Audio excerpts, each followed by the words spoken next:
மாதமட்டி ரங்கராஜோட மனைவின்னு சொல்லிக்கிற ஜாய் கிறிசல்டா கடந்த ஒரு வருஷமா அவரோட மனைவி தான் நான் அப்படின்ட்டு போஸ்ட் போட்டுட்டு இருந்தாங்க. கடந்த ஜூலை 26ஆம் மாசம் ரொம்ப வெளிப்படையா நான் தான் அவரோட மனைவி, மாதமட்டி ரங்கராஜ் என்னதான் கல்யாணம் பண்ணிருக்காரு அப்படின்ட்டு கோயில மாலையோட இருக்கிற ஒரு போட்டோவை போஸ்ட் பண்ணியிருந்தாங்க. இதை தொடர்ந்து மாதமட்டி ரங்கராஜ் அவர்களும் ஜாய் கிறிசல்டா அவர்களும் வெளியே போன நாட்கள், ட்ரிப் போன நாட்கள் அதோட போட்டோஸ் எல்லாம் ஷேர் பண்ணியிருந்தாங்க.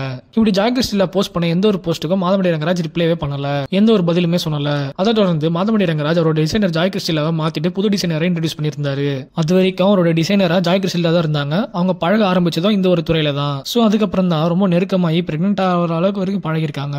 சோ இதனால கடுப்பான ஜாய் கிறிசல்டா கடந்த 21ஆம் தேதி சென்னை காவல் ஆணையர்கிட்ட மாதமட்டி ரங்கராஜ் தன்னை ஏமாத்தினதா புகார் அளிச்சிருக்காங்க. சோ இதை தொடர்ந்து பிரஸ் மீட்ல கூட பேசியிருந்தாங்க. மாதமட்டி ரங்கராஜ் கூட என்ன சேர்த்து வைக்கணும், என்னோட விருப்பமே அவர் கூட வாழ்றதுதான், என்ன அவர் 2 முறை அடிச்சு துன்புறுத்திருக்காரு, என் போன்ல இருந்த ஆதாரங்களை அழிச்சிட்டாரு, என் கணவரை விவாகரத்து பண்ண வச்சுட்டாரு, இப்போ இவரு வீட்டுக்கே வரதில்ல, இவரை நம்பி நான் மோசம் போயிட்டேன் அப்படின்னு பேசியிருந்தாங்க. இதை தொடர்ந்து மாதமட்டி ரங்கராஜ் ஜாய் கிறிசல்டாக்கு அனுப்பின ஒரு வீடியோவை இன்டர்நெட்ல ஷேர் பண்ணியிருந்தாங்க. இதை தொடர்ந்து மாதமட்டி ரங்கராஜ் சைட்ல இருந்து அவங்களோட அட்வொகேட் ஒருத்தவங்க இந்த ப்ராப்ளம் பத்தி பேசியிருந்தாங்க. ஜாய் கிறிசல்டா என்னோட ஹஸ்பண்ட் மாதமட்டி ரங்கராஜ் கூட சேர்த்து வைங்க அப்படின்னு கம்ப்ளைண்ட் பண்ணிருக்காங்க.